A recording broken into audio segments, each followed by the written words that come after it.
Hello everyone, welcome to study walk. তোমাদের মধ্যে যারা এখন কলেজে পড়ছো তোমাদের অনেকেরই কলেজ থেকে টিউটোরিয়াল এক্সামের নোটিশ দিয়ে দিয়েছে, আবার অনেকের হয়তো টিউটোরিয়াল এক্সাম হয়েও গেছে, আর তোমাদের হয়তো সেমিস্টার এক্সামিনেশন স্টার্ট হতে কিছুদিন বাকি রয়েছে।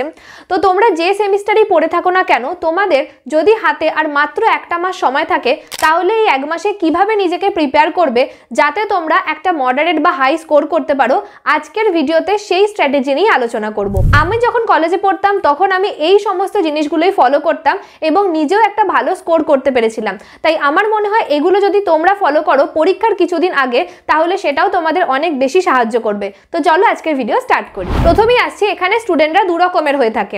প্রথম রকম হলো যারা একদমই কিছু পড়েনি, এবং সেকেন্ড টাইপ হলো যারা একটু হলেও কিছু পড়াশোনা করেছে। তো প্রথমটাই আমি আসছি, যারা একদমই কিছু পড়েনি এবং লাস্ট হয়তো তাদের কাছে আর একটা মাসই পড়ে রয়েছে, তারা কি করবে? দেখো, তোমাদের কাছে তো এই এক মাসের মধ্যে পুরো সিলেবাসকে কমপ্লিট করা সম্ভব নয়, তাই তোমাদের এখানে করতে হবে সিলেক্টিভ স্টাডি। সিলেক্টিভ স্টাডি তোমরা কিভাবে করবে? তার জন্য সবার প্রথমেই তোমাদের যেটা ফলো করতে হবে সেটা হলো কোয়েশ্চেন প্যাটার্ন এবং প্রিভিয়াস ইয়ারের কোয়েশ্চেন, যেগুলোকে ফলো করলে তোমরা ইজিলি বুঝতে পারবে যে কোন কোন চ্যাপ্টারগুলো কভার করলে আমি পাসিং মার্কস অথবা মডারেট মার্কসকে সিকিউর করতে পারবো। ধরো তুমি যে কোনো সাবজেক্টের জন্য, আমি বলছি তুমি ইংলিশের কোয়েশ্চেন দেখছো এবং সেই কোয়েশ্চেনটাকে ভালো করে ফলো করো যে কোন কোন চ্যাপ্টারগুলো থেকে প্রত্যেক বছর কোয়েশ্চেন আসছে এবং সেগুলো আমি অ্যাটেন্ড করতে পারবো কিনা। হতে পারে ধরো দুটো চ্যাপ্টার অল্টারনেটিভে দেয়, তো তার মধ্যে তুমি যে কোনো একটা চ্যাপ্টার পড়লেই কিন্তু তোমার কভার হয়ে যাবে।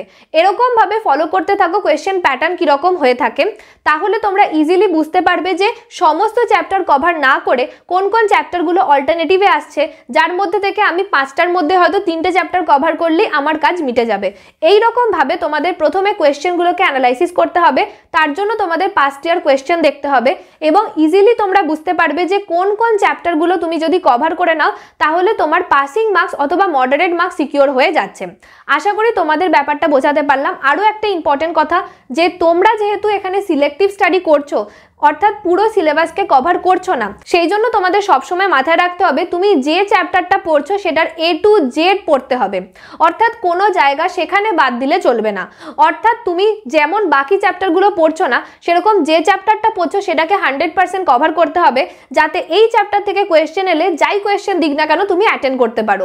তাই এই বিষয়টা অবশ্যই মাথায় রাখবে যারা এখনো পর্যন্ত সেভাবে পড়া স্টার্ট করোনি। কিন্তু আমি বলবো যারা কলেজে পড়ছো, তোমাদের হয়তো 4টে কি 5টা সাবজেক্টের পরীক্ষা হয়ে থাকে সেমিস্টার এন্ড এক্সামিনেশনের জন্য, তাই তোমাদের জন্য বিভিন্ন ইউনিভার্সিটির আন্ডারে এই বিষয়টা অবশ্যই অ্যাপ্লিকেবল।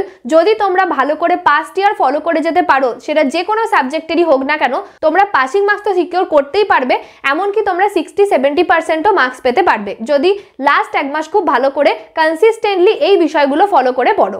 এবার আসছি যারা এই এক মাসের আগে কিছু হলেও পড়েছে অথবা যারা ভালোই পড়াশোনা করেছে, তাই তোমাদের আগে কিছুদিন সময় নিয়ে সেই টপিকগুলোকে কভার করে নিতে হবে, বা পুরোটা কভার করতে না পারলেও যে সমস্ত ইম্পর্টেন্ট টপিক রয়েছে সেগুলোকে কভার করে নিতে হবে। তারপরে তোমাদের রিভিশন শুরু করতে হবে। যারা প্রথমবার পড়ছো তাদের জন্য রিভিশনের টাইম অত্যন্ত কম থাকবে। তোমার যদি 5টা বা 4টে সাবজেক্ট হয়ে থাকে তাহলে আমি বলবো তোমার হাতে 5 কি 6 দিন সময় রাখো এবং প্রতিটা সাবজেক্ট একদিন করে তুমি দেখার সময় পাবে, কারণ তোমার কাছে ইম্পর্টেন্ট হলো সিলেবাসকে কমপ্লিট করা। এবার যারা আগে কিছুটা হলেও পড়েছো, তোমাদের বলবো প্রথম 15 দিনের মধ্যে তোমরা তোমাদের সিলেবাসটাকে শেষ করার চেষ্টা করো। যেমনটা বললাম, যদি কিছু টপিক বাকি থাকে সেটা কমপ্লিট করার চেষ্টা করো। এবার এই 15 দিনটা সবার জন্য অবশ্যই ভেরিয়েবল হতে পারে, যেমন তোমরা কেউ 10 দিনের মধ্যে করে ফেলতে পারো বা 7 দিনের মধ্যে, বা কারো 16-17 দিনও লাগতে পারে। তো সেই হিসাবে তোমাদেরকে পুরো বিষয়টাকে ম্যানেজ করতে হবে এবং পরবর্তী যে 15 দিন সময় থাকবে সেটা পুরোপুরি রিভিশনের কাজে লাগাবে এবং লাস্ট 4 দিন অথবা 5 দিন সময় রাখবে, যেটা তোমার যতগুলো সাবজেক্ট রয়েছে প্রত্যেকটা সাবজেক্টকে আরো একবার করে দেখে নেওয়ার জন্য। কারণ এই শর্ট টাইম রিভিশনটা কিন্তু পরীক্ষার আগে খুবই গুরুত্বপূর্ণ। সেটা যে কোনো পরীক্ষাই হোক না কেন, সেটা তুমি কোনো একাডেমিক পরীক্ষা দাও, কোনো প্রফেশনাল পরীক্ষা দাও, সবার জন্যই কিন্তু তোমার শর্ট টার্ম রিভিশন খুবই ইম্পর্টেন্ট, যেখানে শুধুমাত্র তুমি কি কি পড়েছো একবার জাস্ট চোখ বুলিয়ে নেওয়া। এটা আমাকেও প্রচুর পরিমাণে হেল্প করেছে, আর তোমাদেরকেও আশা করি শর্ট টার্ম রিভিশনটা করলে পরীক্ষার হলে তোমাদের অনেক বেশি সাহায্য হবে। এবার আসছি এই একটা মাসের মধ্যে তোমরা কোন পড়াগুলোর উপর বেশি ফোকাস করবে। দেখো, আমাদের সিলেবাস 100% কিন্তু আমাদের পরীক্ষার জন্য পড়তে লাগে না। তাও যারা 100% সিলেবাস কমপ্লিট করেছো, তোমরা পরীক্ষার আগে পুরো বিষয়টার উপর কোনোদিনই ফোকাস করতে পারবে না। তাই সবসময় বলবো তোমরা তোমরা ফোকাস করো এমসিকিউ পার্টটার উপর, যাতে তোমরা 100% এমসিকিউ অ্যাটেন্ড করতে পারো এবং 90% বা 80% এমসিকিউ কারেক্ট করতে পারো। এছাড়াও বলবো প্রিভিয়াস ইয়ার কোয়েশ্চেনের উপর বেশি করে ফোকাস করো, যেটা তোমাকে অনেক বেশি সাহায্য করবে তোমার কোয়েশ্চেন প্যাটার্নকে আইডেন্টিফাই করতে, যাতে তুমি বুঝতে পারো কোয়েশ্চেন পরীক্ষার হলে গিয়ে কোয়েশ্চেন পাওয়ার পরে যেন তোমার জন্য কিছু শকিং জিনিস না হয় যে এই কোয়েশ্চেনটা কিভাবে চলে আসতে পারে। তো এরকম ভাবে তোমরা যদি পাস্ট ইয়ারের কোয়েশ্চেন প্যাটার্ন ফলো করতে থাকো সেটাও অনেক বেশি হেল্প করবে। এছাড়া যে সমস্ত সাবজেক্ট প্র্যাকটিক্যাল টাইপ ওরিয়েন্টেড হবে সেগুলোতে প্র্যাকটিক্যাল প্রবলেমগুলো বেশি করে তোমরা এখন প্র্যাকটিস করতে থাকো।